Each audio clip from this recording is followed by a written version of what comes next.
Et bonsoir à tous, vous êtes sur Lancer Critique et aujourd'hui on va parler du nouveau système de campagne pour la version 2 de Warcry. La V2 a en effet apporté son lot de nouveautés et l'une des plus marquantes est peut-être son nouveau système de campagne. Le premier bon point est qu'on va rester sur ce système de progression asymétrique où chaque joueur va pouvoir jouer sa propre campagne indépendamment de celle des autres et un joueur ayant déjà beaucoup progressé peut tout à fait affronter un joueur qui en est au tout début de sa campagne. Nous sommes par contre cette fois-ci sur une campagne qui est beaucoup plus dynamique, nos combattants pouvant être blessés, tués, et pour agrandir notre bande, il va falloir accomplir des quêtes et dépenser des ressources difficiles à acquérir. De plus, même si on est très bien positionné, on peut vite avoir les choses qui tournent au vinaigre grâce à la mécanique des campements. Bien que j'affectionnais tout particulièrement le système de la V1, je trouve que ce système V2 lui est bien supérieur et offre une expérience plus dynamique, surtout si vous avez moins souvent l'occasion de jouer. Donc, comment ce nouveau système de campagne fonctionne ? La première chose va être de créer sa bande, cependant les règles ne sont pas tout à fait les mêmes que d'habitude. Vous n'avez le droit qu'à un seul et unique leader, vous n'avez pas le droit d'avoir d'alliés, de monstres ou de cerfs. Une fois ce leader choisi, il va falloir lui choisir un trait héroïque. Ce trait héroïque étant un pouvoir passif, lui permettant d'augmenter son attaque, son mouvement, lui conférer des soins, lui offrir un dé de joker, lui permettre de faire une présence exaltante gratuite ou encore d'ignorer une partie des dégâts critiques. C'est déjà un premier choix qui va être important, cela va vous permettre de personnaliser votre bande en fonction de votre style de jeu. La dernière étape va être de choisir une quête de départ. Les quêtes sont au centre du nouveau système de campagne, donc on va y revenir un petit peu plus tard, mais le livre vous conseille de commencer par la quête Le Trésor du Bois Noueux, qui vous permet de récupérer de puissants artefacts pour votre leader. Pour finir notre fiche de bande, on va désigner son site de base, le site étant le lieu où votre bande a posé son campement, ce qui va lui offrir des bonus passifs selon là où elle est installée, mais va également définir la taille maximum de la bande au cours des parties.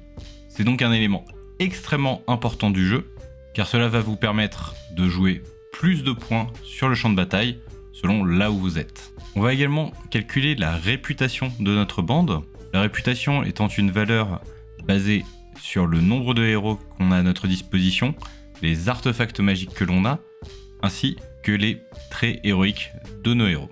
Cette réputation est un petit peu l'équivalent du niveau de votre bande. Ainsi, si une bande d'un niveau inférieur vient à combattre contre vous, elle aura des avantages et gagnera des bonus supplémentaires si elle arrive à remporter la victoire. Et à partir de là, il ne nous reste plus qu'à livrer bataille. Pour cela, on peut choisir n'importe quel scénario que l'on trouve dans le livre, ou créer les siens bien sûr. Il y a cependant certaines restrictions. La bande doit être composée de figurines sur votre liste de bandes. Elle doit obligatoirement inclure votre leader, et la valeur en points joués sur la table est en fonction de votre site actuel. De plus, on va également comparer la réputation entre les deux bandes afin de voir si l'une d'entre elles a un bonus. Une fois la bataille terminée, on a une nouvelle étape qui est l'étape de fin, et il faut bien l'avouer, c'est un sacré morceau. La première chose va être de gagner les points de gloire. Les points de gloire étant votre ressource principale. Elle va vous permettre d'acheter des combattants, mais elle est également nécessaire si vous voulez vous installer sur un nouveau site. Le simple fait de participer à une bataille permet d'en rapporter, mais vous en gagnerez également en tuant le leader adverse, en gagnant la bataille, ou encore en éliminant un certain nombre d'ennemis, voire en gagnant contre un adversaire avec une plus haute réputation. Ensuite, on va s'occuper des blessés.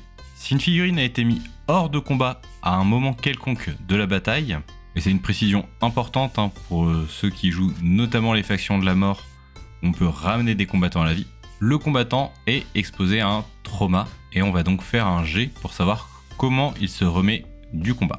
Ainsi, vos figurines peuvent être blessées et perdre une partie de leurs attributs, elles peuvent même mourir de façon définitive, ou encore elles peuvent perdre du renom, qui est l'équivalent de l'expérience dans le jeu. Bien sûr, un combattant peut également s'en sortir indemne, voire même gagner du renom avec une guérison miraculeuse. Notez que si votre leader meurt lors de cette phase, il devra être remplacé par une autre figurine leader de votre bande si vous en avez déjà une, ou alors vous pourrez en racheter un gratuitement un peu plus tard dans la séquence de fin, mais il sera bien sûr de niveau 1, comme si vous veniez de l'acquérir pour la première fois. Maintenant qu'on s'est occupé des blessés, on va s'intéresser à l'expérience acquise sur le champ de bataille. Chaque figurine va faire un jet de renom, afin de voir si elle gagne en expérience. Si une figurine a survécu, elle pourra monter plus facilement, et une des figurines de votre bande de votre choix pourra avoir un destin héroïque et faire 2 jets au lieu d'un. Une figurine peut être de niveau 0, 1, 2 ou 3, chaque niveau lui permettant de faire une action de réaction gratuite pendant la partie. De plus, un héros qui gagne du renom va également débloquer l'accès à un nouveau trait héroïque, de la même façon que lors de la création de bande. Cependant, il ne le gagne pas automatiquement, il va falloir faire une quête spécifique pour qu'il gagne ce nouveau pouvoir. Et c'est d'ailleurs l'étape suivante. On va s'intéresser aux quêtes. On va commencer par voir si on a progressé dans notre quête actuelle. Est-ce qu'on est en mesure de la finir et de récupérer la récompense? Est-ce que l'on souhaite la continuer? Ou au contraire, est-ce que l'on va l'abandonner pour faire quelque chose de plus urgent? Votre bande a toujours une quête active. C'est son objectif à court terme. Il est donc important qu'elle en ait un. Généralement, accomplir une quête prend entre 1 et 4 parties. Et ça va vous permettre de faire énormément de choses dans le jeu. Vous allez bien sûr pouvoir débloquer des objets magiques, mais vous allez également pouvoir vous mettre en chasse d'un monstre particulier afin de renforcer votre bande, ou encore partir à la recherche d'un allié puissant qui sera représenté par la possibilité de recruter un héros d'une bande de votre faction. Il existe également des quêtes spécifiques pour certaines bandes, permettant par exemple de débloquer certains sites au pouvoir unique.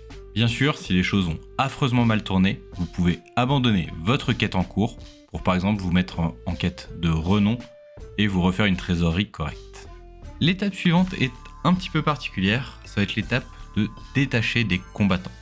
Basiquement, ça consiste à choisir une des figurines de notre bande pour l'envoyer en exploration.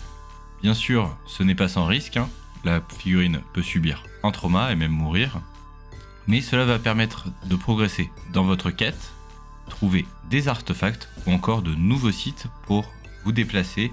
Notez d'ailleurs que si vous trouvez un nouveau site, mais que vous n'avez pas assez de gloire ou encore que ce site ne vous intéresse pas particulièrement, vous avez également la possibilité de le fouiller afin de gagner un bonus pour la prochaine partie. L'avant-dernière étape va être une étape de gestion de la bande. On va voir si les combattants ont réussi à se remettre de leurs blessures. On va vérifier que les artefacts mineurs continuent de fonctionner, ces derniers étant périssables. C'est également à cette étape que l'on va ajouter ou retirer des combattants, sachant qu'en ajouter va vous coûter de la gloire. Et finalement, on va recalculer la réputation de notre bande pour savoir quel est son niveau actuel. La dernière étape, et c'est peut-être la plus importante, va être le test de campement.